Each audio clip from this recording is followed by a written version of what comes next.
I'm back. Okay, so this is Real Housewives of Atlanta. And I'm not gonna say they could have kept it, but they could have kept it.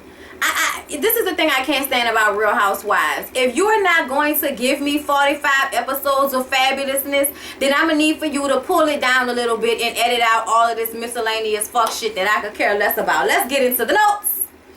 So Kenya and Candy meet up so they can twist around in straw and covers and latex. I don't know what the hell, what's it called, but Cirque du Soleil pussy, all of that, okay? So we in here hanging from strings. Kenya's talking about going with the Win Fabulous, and it's like, bitch, that was so last season, get over it. She told the lady when she walked up to her, oh my God, you have a lot of gums. And it's like, oh my God, bitch, you have a lot of bad skin.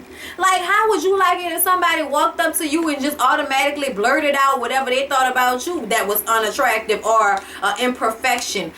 Get some grace to your shit, Kenya Moore, because for somebody to be oh my God, and I'm flowing and I am so elegant and girl, you's a hot ass mess when it comes to etiquette, okay? Stop it.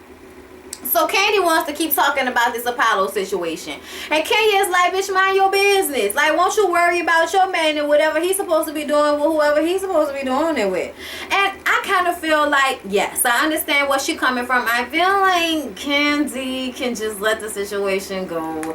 Like, you know not to trust a bitch. Just let it go. You know? Like, why we gotta keep talking about it, Candy? But this is a television show where we thrive off of meeting up and talking about the same situation over and over again until a fight breaks out, basically. So Candy had to tell her, bitch, it doesn't matter. You shouldn't be texting him. It doesn't matter who initiated it. You shouldn't be texting him. He shouldn't be texting you. And, you know, Phaedra's going to have an issue when she finds out what happened. So Kenya shows Candy the text messages. And it was all innocent stuff. But the conversation sounds like I'm trying to feel you out before I tell you I want to fuck you. Like, that's what the conversation sounds like to me. And also, on iPhones, you can edit and delete certain messages, so only certain messages will show up. So y'all ain't fooling no fucking body talking about, oh, I have the text messages. Yeah, you can have some of the text messages some of the time, but to have all of them all of the time is a total fucking lie, Kenya Moore. Hang it up and let it the fuck go, okay? Just be real. And I was kind of annoyed with Candy too, but at the same time, I feel like Candy's standpoint is that's my friend, and I need to know for sure what you really doing, because I can't have my man around you. And it's like, Candy, you ain't gotta do too much fucking science and math to figure that you can't have your man around no bitch named Kenya Moore, okay? You don't need to do acrobatics to figure out that this bitch is not trustworthy around anybody's man. You don't have to, okay? It's very blatant. Phaedra and Apollo are having issues. Like I told y'all, light-skinned, bright-skinned, yellow boy, okay, wants more attention from Phaedra. Phaedra is like, so you jealous of your children, basically. And, you know, he just feels like, no, I just want more of your time. But when they get together, they having dinner, lobster and clams and everything, tearing it down, surf and turf. And they have to talk about the Kenya situation because Phaedra is feeling like she doesn't really understand it, but she wants to put it to rest. So she asked him about it, and he's like, we've already had this conversation. And she was like, don't talk to none of my friends no more. We can keep this clean if you don't talk to none of my friends anymore. And he's like, I'm a grown man, you can't tell me who I can talk to. And I'd have been like, see, this is a fucking problem right here. This is a motherfucking problem. It's not like you created these friendships on your own, Apollo. If she asked you not to talk to Kenya anymore, don't fucking talk to Kenya anymore. This doesn't need to be an argument. This doesn't need to be a discussion. If I was her, that's a conversation I would have had in my house. That way, when I was ready to stab you with a steak knife, I could have just got up and hauled off and fucked you up right then and there without having to worry about messing up people's nice restaurants at dinner time. You know what I mean? Everybody's not in the mood for that, but shit. Phaedra looked like she was. Apollo was pissing me off because the whole time he kept making excuses with his stammering, stuttering ass. When I was in LA, she came to the hotel, after this party, and, I didn't, you know, I was like, I ain't trying to fuck with that. I could have fucked her. I could have smashed if I wanted to, but I didn't. Why we gotta keep talking about this? And why you keep threatening me? You not gonna keep threatening me. And like, nigga, the ball is not in your court.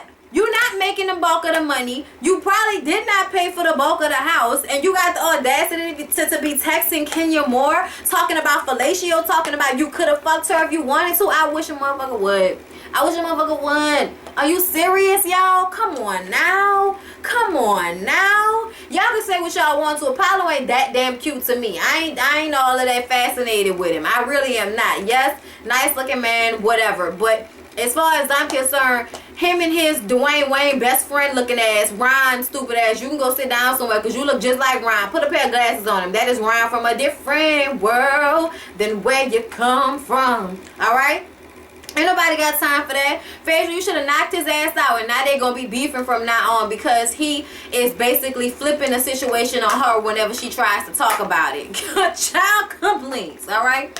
Then all the women get together to support Portia so we can listen to her whine about Cordell once again. She's talking about the ladies had no idea what was really going on between them two. He wasn't giving her any money. Certain people couldn't come by the house, like her sister, and she couldn't just get up and go do what she wanted to do. Everything had to go through him. He was pulling the purse strings, yada yada yada yada. When she went to the therapist, she was saying that she got pissed because the ladies basically read her and found out, you know, through what they were seeing through her facade that, you know, Cordell was running her. And she was just saying how, you know, now the ladies really get to see who she is and they didn't get to see who she was before because she was hiding and she was embarrassed. And all of this shit, y'all, in all honesty, yes, thank you for showing me the divorce struggle, but I can honestly give a fuck, Portia. Like I said, and you said it on the show, you said it yourself, that you wanted the husband, you wanted the lifestyle. You made a mistake. You made a mistake and didn't know what love really was when you got with Cordell. If you're not with a man that don't love your dirty fucking drawers, that wouldn't give you his last, we don't need to have this conversation. And I'm not talking about telling you where y'all gonna go once something happen. No, fuck all that. If you're not gonna give me your last 532 that you got in your pocket, nigga, we ain't gotta talk about getting married because it's not gonna happen.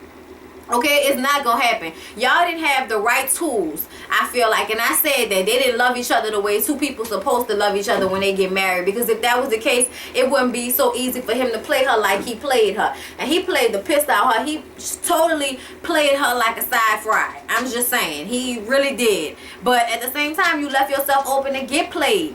And it was nice to see everybody trying to support Portia. Y'all saw how Kenya fake ass wasn't there. Oh, alright, I'm just saying. You ain't really a part of the clique, bitch. You just here to start drama. Oh, alright, I'm just saying. Bravo, you ain't clocking nobody. We read it. We read it.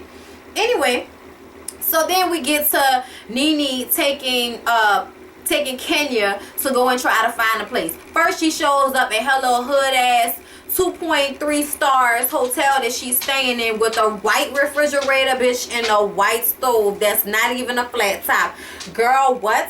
And in Atlanta, you couldn't find nothing better than that, bitch. Oh, God, okay? You was staying next to a broken down apartment building that looked like it was the Carter, okay? It looked like somebody was selling crack out that building. Oh, no, bitch, okay? They gonna have the nigga on the steps talking about, you know, oh, I'm dead. You know, oh, no, nigga, give me my rent. Like, you know, from the movie and shit. Y'all know what I'm talking about. Coming to America when a nigga always pretending like you falling down the stairs so he ain't gotta pay his rent that month. I'm telling you right now, that was some hood shit if I ever seen it, Kenya. I don't know whether you wanted sympathy or whether that was just what you could afford. I don't know. But I can't stand for a bitch to be flossing like they got it like that and then turn around in this bitch with a white refrigerator. I ain't got it like that. But my refrigerator ain't white neither. Oh, alright. Anyway, I'm just saying. And they say, you know, but y'all, the shade that Nene was throwing the whole time, girl, I was expecting her to start talking about scratching and surviving good times. Ain't we lucky we got them? Doom, doom, doom, doom, doom, doom. Good times, yeah. Like, that's what I thought she was gonna do. Because she was playing Kenya the entire time. She took Kenya to this penthouse apartment that she know her broke ass couldn't afford. In a confessional talking about, Phaedra called and said that you wasn't making enough booty videos to pay for this shit, bitch. Oh, no. And she was saying, girl, I can find something cheaper and better in Buckhead. I don't need all of this. What is all of this? Now, you know you was embarrassed that your ass couldn't pay for that. And Nene, you know you was wrong because you knew she couldn't pay for that. And you stopped fronting your ass off too. I don't see you in no penthouse 4,000 square foot apartment like you can afford it, bitch. You got your ass a nice little big ass cheap house like everybody else in Atlanta. Don't front. Don't front, Nene, with that money shit. I can't stand that. Anyway, y'all, that was basically the gist of everything, you know, that really happened in the show. It wasn't a lot, but yeah, I'm waiting for them to really give me the drama. I'm not really getting any drama off Real Housewives of Atlanta yet. I'ma stick with it, but they need to bump it up, bitch. They need to bump it up because I'm just not feeling it. I'm tired of Portia and Cordell's storyline. I'm tired of Nene and her crop jeans and loose fitting shirts.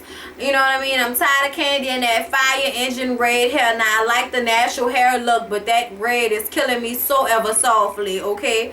I'm tired of looking at Kenya and her cheek implants. Girl, down. I'm tired of Phaedra not handling that situation with Apollo correctly. You sitting up there acting like you got all of that bite, but you ain't doing nothing but barking around this bitch. You in there with 2 kids, scratching and surviving, being a mortician, looking like Morticia Adams and shit in a confessional with all that shit around your neck.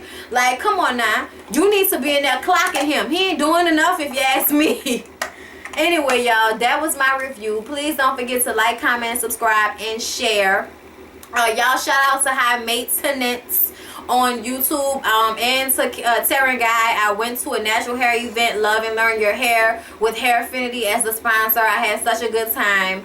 Y'all can check out the pictures on Instagram. But if you already don't know about Terran Guy's channel, y'all should definitely check out Terran 916, and you should also check out High Maintenance on YouTube. It's spelled HIMAY, the number 10, and Nence. NENCE. I hope I spelled that right, but I had a beer or two, so I'm a little laxed in a brain area. Anyway, you guys, off to the rest of my Sunday night and the rest of my Bones Marathon. Love you guys, and see you probably tomorrow. Okay, peace out.